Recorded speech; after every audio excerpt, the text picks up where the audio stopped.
overcoming some of those challenges, and they're doing well, and they're playing. Sermon title, if you noticed today, was Unhurried, God is Never Late. GMT, Greenwich Meridian Time. There's between GMT is 0, and we are on Pacific time. We are 8 hours difference from GMT. So if you ever see that, it will say GMT plus 8. Means that they're actually ahead of us the next day. They're 8 hours ahead of us. The Greenwich Meridian is a prime meridian, a geographical reference line that passes through the Royal Observatory in Greenwich in London, England. From 1884 to 1974, the Greenwich Meridian was an international standard prime meridian used worldwide for timekeeping and navigation. The modern standard, which we have now, is IERS, I-E-R-S, which stands for International Earth Rotation and Reference System. Meridian is based on the Greenwich Meridian, but differs slightly from the IERS. The prime meridian, at the time one of many, was first established by Sir George Airy in 1851. In 1883, the International Geodesic Association formally recommended to the governments that the meridian through Greenwich be adopted as the international standard prime meridian. In October of the following year, at the invitation of the President of the United States, 41 delegates from 25 nations met in Washington, D.C. for the International Meridian Conference. This intergovernmental conference selected the meridian passing through Greenwich at the world standard prime meridian. The plane of the prime meridian is parallel to the local gravity vector at the Airy Transit Circle, which is 51 degrees, 28 minutes, and 40.1 seconds north, 0 degrees, 0 minutes, 0.5 minutes, 0.3 west of the Greenwich Observatory. Longitude and latitude deal with time. Did you know that? Latitude is a measure of distance north or south of the equator, which is an imaginary horizontal line around the exact point of Earth between the two poles. The Earth is divided up into 182 latitude lines on either side of the equator called parallels. These parallels run horizontal around the Earth, parallel to the equator. 90 of them are on the north of the equator, while the other 90 are on the south of the equator. Longitude is a measure of distance east or west of an imaginary vertical line that runs down the outside of the globe from the North Pole to the South Pole, called the prime meridian. The prime meridian could have been chosen to be anywhere, but there is an international agreement that the meridian that runs through Greenwich, England, is considered the official prime meridian with 0 degrees longitude. Longitude lines are a series of vertical lines from North Pole to South Pole, also called meridians because every place touched by the same meridian have midday at the same time. There are 360 meridians on either side of the prime meridian, with 180 of them located east of the prime meridian and the other 180 located to the west of it. The way you read the numbers on a latitude or longitude is degrees, minutes, and seconds. So if it says 29:58 with a dash and 31 with a 2 dashes like an inch, it reads 29 degrees, 58 minutes, and 31 seconds. So we have to do that when we're bringing in, when we're doing a LZ, which is a landing zone for life flight and our medical. So if we have an accident or something, we have to give the exact location to life flight coming in from Spokane or coming in from Sandpoint. they have to fly in, and we have to get in location with them. We have to tell them exactly where our point is. So we give them the degrees. We give the longitude and the latitude, so they plug that in their GPS, and they can come right to us. So very important to understand that. Timing is essential for so many things in our lives. Athletes know this well and train continuing to get better at their sport, thus gaining another quarter of a second or an extra inch or a foot. Nobody says "I do" at a funeral. That's the language of wedding ceremonies. And even there it needs to come at the right time. Health is also linked to patterns of time. Healthy people have healthy eating, sleeping, or exercising patterns. They know that these patterns help them to thrive. Timing is also important in our spiritual lives. It follows patterns and rhythms established by a good creator, yearning to bless his creation. In the beginning, God created time. The Bible speaks of the rhythm of morning and evening as God spoke this planet and its solar system into being. Time is a divine gift, even following the entrance of sin. Time is the currency God uses to bless his creation, the moment of possibilities. Genesis 1:14, as was read by Robin Marsh, and God said, "Let there be lights in the firmament of the heaven to divide the day from the night." So God divided the day from the night, and let them be for signs. Let them be for what? For signs. And for seasons, and for days and years. So God created time. Here we see that he divided the day and the night for what? For signs, for seasons, and for days and years. Then he changed the weekly time cycle and gave us a day of rest. 6 days of work. He said, "Thus the heavens and the earth were finished, and all the hosts of them. And on the seventh day God ended his work which he had made. And he rested on the seventh day from all his work which he had made. And God blessed the seventh day and sanctified it, because that in it he had rested from all his work which God created and made." Sabbath is not just 24 hours at the culmination of a weekly cycle, but an ordering of our lives that is God directed, and at the same time aiming at blessing those around us who are, like us, part of the fabric of this God-giving living system. Sabbath is an important expression of this gift to humanity, during which God reminds us of our creatureness. Our origins and our dependence are in him for grace and salvation. We meet God in time. Even though God is not limited by time, he is committed to the perfect time for saving his creation. I think of nature.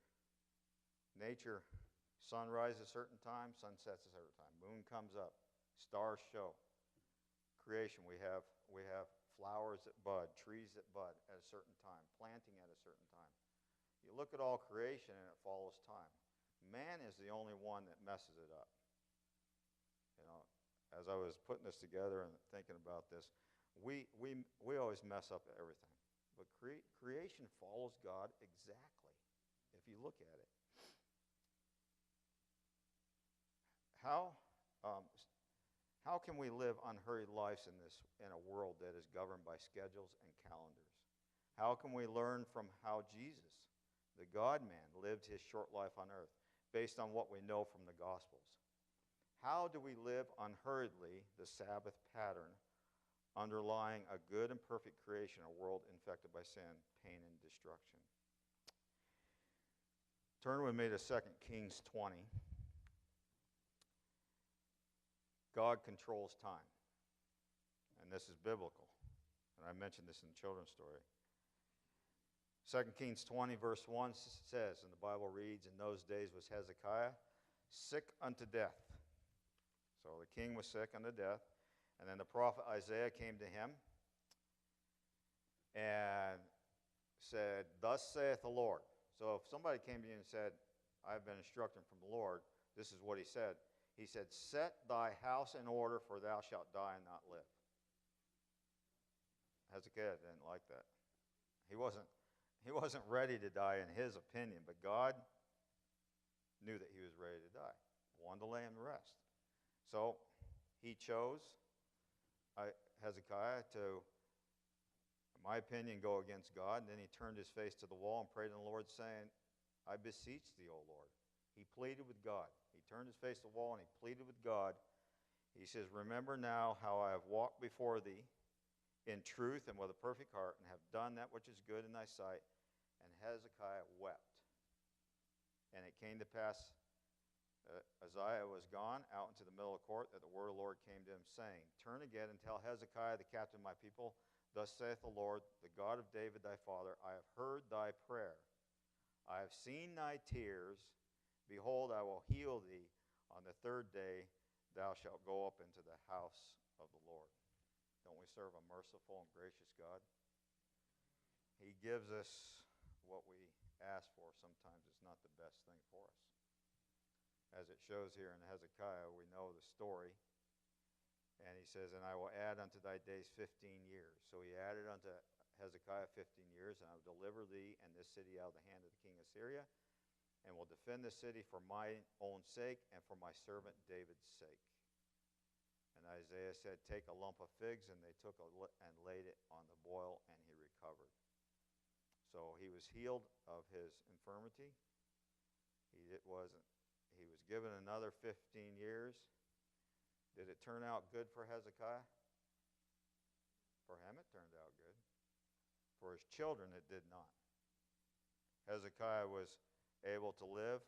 Hezekiah put self in the way, showed all the kings that came over to him, heard that all the people around the countries heard that he was made well, and they wanted to see him. And instead of praising God, he gave praise to himself and showed them all his glory and all his riches.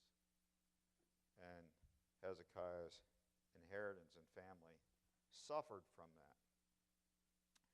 God knew best. He told Hezekiah through Isaiah, set your house in order. Now is your time. King Solomon. Let's go to King Solomon. The wisest man on earth was only wise because God gave him the wisdom.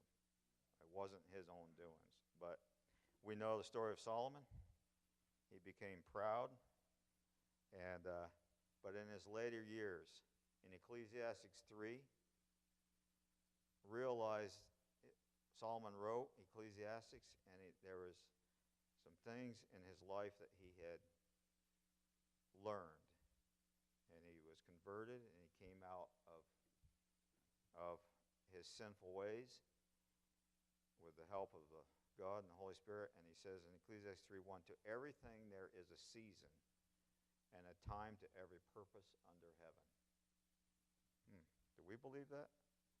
To everything there is a season and a time to every purpose under the heaven. A time to be born. Is there a time to be born?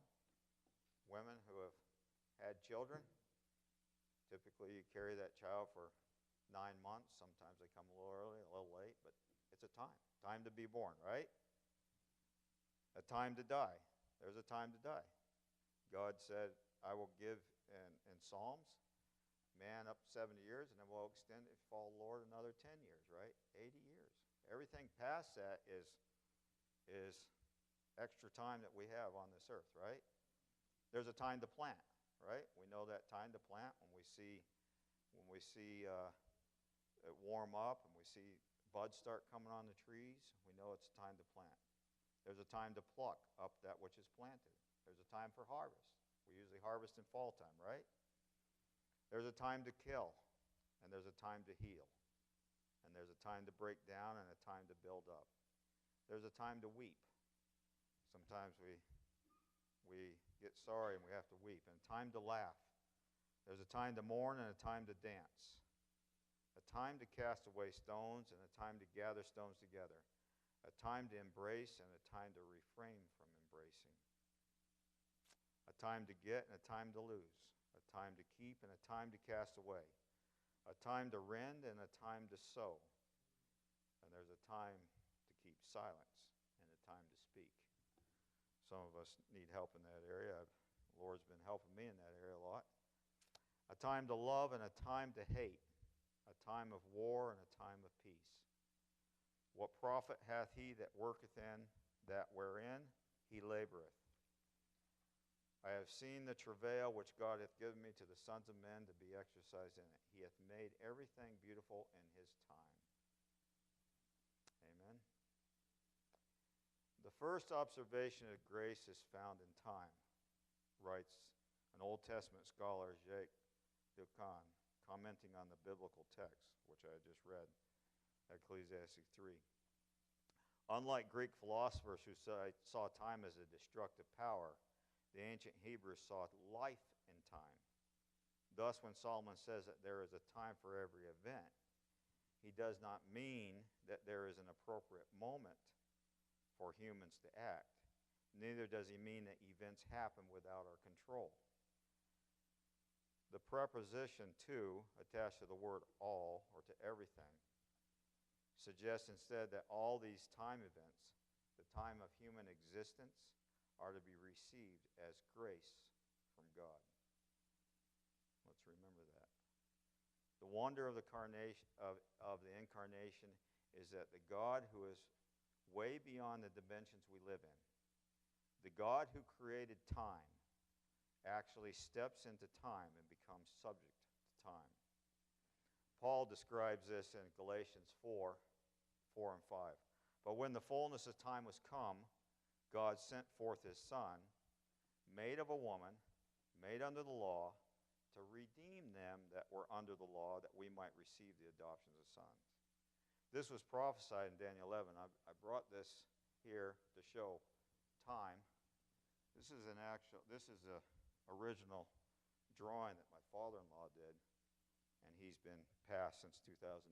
But if you ever looked at Bible readings for the home, this is in Bible readings at home. But this is the original, given of the 70-week prophecy in Daniel 9. And so he related to a surveyor surveying through time with a surveyor's tape and rod and surveyor's stakes, going from the decree to rebuild Jerusalem all the way to 1844. So in Daniel 9, verse 24, it says, 70 weeks were determined upon the people and upon the holy city to finish the transgression and make an end of sins, and to make reconciliation for iniquity, and to bring in everlasting righteousness, and seal up the vision and prophecy, and anoint the most holy. Know therefore, and understand that from the going forth of the commandment to restore and to build Jerusalem unto the Messiah, the Prince, which we know as Jesus, right, shall be 7 weeks, and 62 weeks. The street shall be built again, and the wall even in troublous times. And after 62 weeks shall Messiah be cut off, but not for himself, and the people of the prince that shall come up shall destroy the city and the sanctuary. And the end thereof shall be with a flood, and unto the end of the war desolations are determined. And he shall confirm the covenant with many for 1 week. In the midst of the week he shall cause the sacrifice and the oblation to cease. And for the overspreading of abominations he shall make it desolate, even unto the consummation. And that determined shall be poured upon the desolate. Jesus came in the fullness of time. We see that God gave us prophecies to show us time.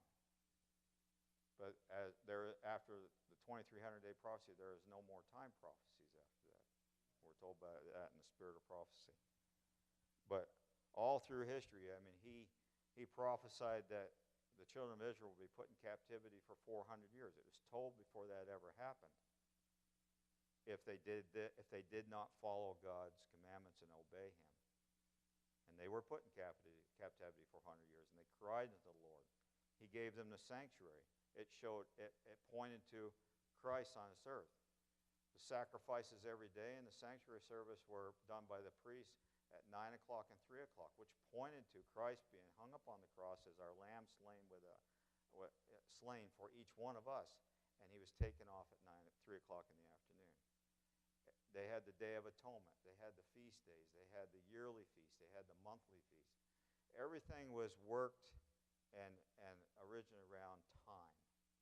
So how important is time to God? God restricts himself to a timetable, a great prophetic timetable that, despite Satan's repeated attempts to disrupt, knows no interruptions. It is an unhurried timetable. Jesus comes not only at the right place, but at the right time. And that was pointed to us. And there was a lot of people that missed that. The shepherds didn't miss it. They were studying the stars. And they understood that about the time. The wise men understood about the time. But there were a lot of people who missed it.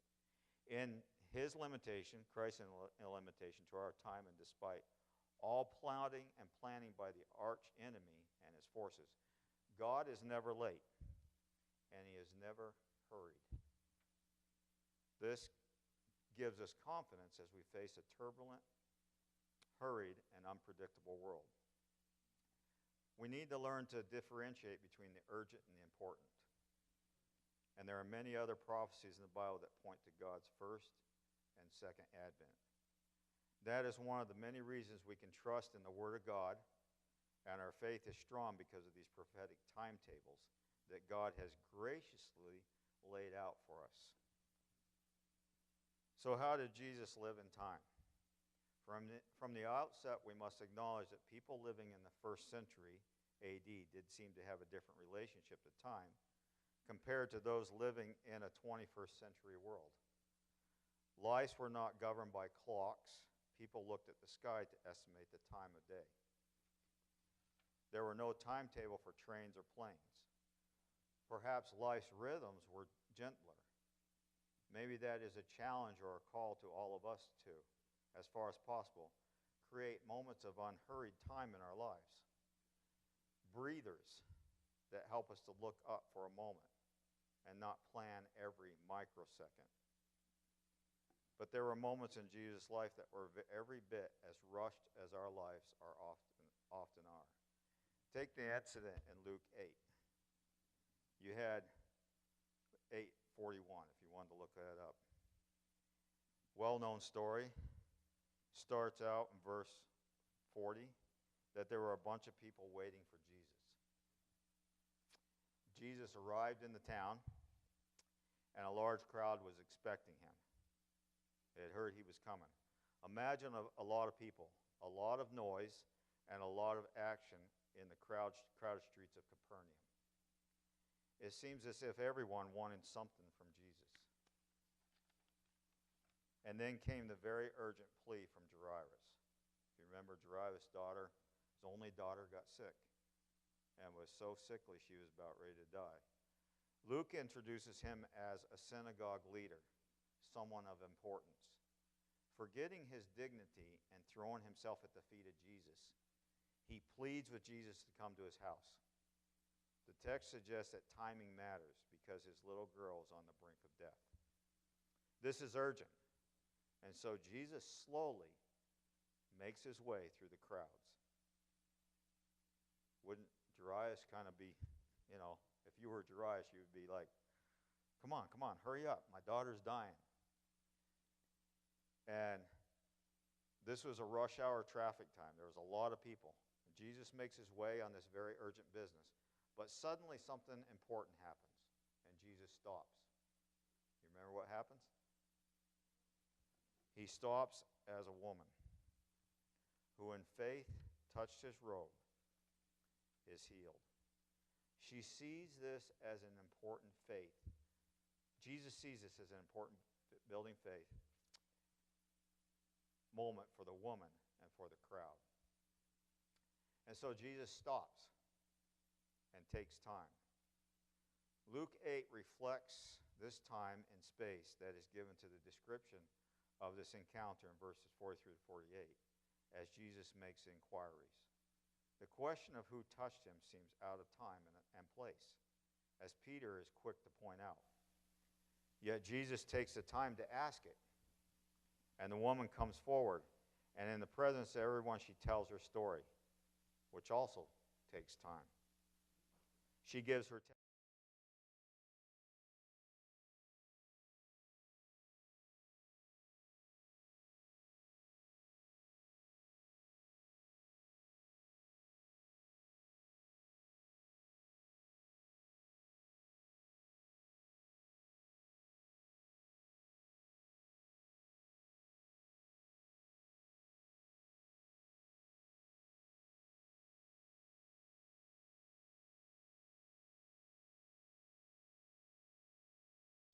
text. Do not trouble the teacher anymore. Instead of moving faster or rushing forward, Jesus talks peace and courage to the heart of Jairus. He says in verse 50, do not fear, only believe, and she will be well. If we were hearing this story for the first time, we would gasp at the opportunity missed. Jesus didn't take the urgency of the situation seriously enough. And it would seem that he had missed this important moment to heal the girl and work another life-transforming miracle. Even though the urgent seems to have been interrupted and the golden opportunity seems to have been missed, Jesus assures Jairus that nothing has been lost. Jesus seems to be talking about time as well. Jesus refused to be driven by the urgent. He refused to let the urgent drown out or overshadow the things in life that are really important. We remember the rest of the story. Jesus raises his daughter Jairus from the dead and returns her to her grieving parents. He was not slow to avoid catastrophe, but quick to grow faith and respond to trust in his timing. Even with evidence to the contrary, the life giver uses this miracle to speak even more powerfully to the hearts of those who witnessed it. What can we learn from God about time? This incredible commodity that we have only on loan. God only loans time to us because our time is short on this earth. God's interaction with time offers us clear lessons and calls us to reflect on it. We know that time is short, and we know that each of our time is short on this earth. We never know, as we heard in the news this week of the people that died in the plane and helicopter crash. God, who lives outside of time and space, is never hurried. As creator of time, he is also Lord over time. He holds all time, including prophetic time, in his hand and will not be rushed. And yet he understands our complex relationship to time. Jesus came to live inside of a space and be subjected to time, putting on humanity, showing us something about how we can relate to time. His life teaches us the importance of using time wisely, not being driven by time. His second coming will be in the right time. He said, my Father knows the time of my coming. We need to learn to differentiate between the urgent and the important. If we don't learn to make this differentiation, we will continually be driven by the urgent at the expense of the really important. So how do we stop this relentless drive of the urgent? Jesus demonstrates that we need to learn to live and walk in God's rhythm. He regularly spent time talking to God in the quietness of early morning or the darkness of night. While people were clamoring for his attention or his disciples were looking for him to get going on the urgent, it is not easy to learn a new rhythm. Musicians say that rhythmic changes within a musical piece are very difficult, especially when we are in the middle of a song. So God gives us every single week a day to step back from the urgent that drives us and to reflect on what is really important. It's a moment to change the rhythm. Sabbath is a moment to change the rhythm of the week. To be unhurried, but to be on time. Taking this time as an opportunity to reevaluate how we are spending our time is an important part of Sabbath, among many other important things. It is important to realize that our lives do not consist only to-do lists and ticking off event boxes. but that nurturing our relationship with God and with those around us is more important than a plethora of accomplishments. How else can we learn to order our lives in God's rhythm? Perhaps we can consciously step back from the unrealistic demands of our devices, our phones, our iPads, our computers, technology that drive us 24 hours a day, 7 days a week. Perhaps we can turn off some of the push notifications. Perhaps we can make the decision to put our devices down and observe, listen, feel, touch, smell, and we can learn to listen to heaven's echoes. Letting go of the drive of the urgent isn't easy. It can feel risky. As we are losing control of our lives, but we can afford to let go of the continuous rush of the urgent as we, with the psalmist, rest in the security of that. Psalm 31:15 says, "My times are in your hand." So if we give our time to God, He will guide and direct our time, knowing that a loving God is unhurried and never late. As a song leader comes up, we will sing our closing hymn. Great is thy faithfulness.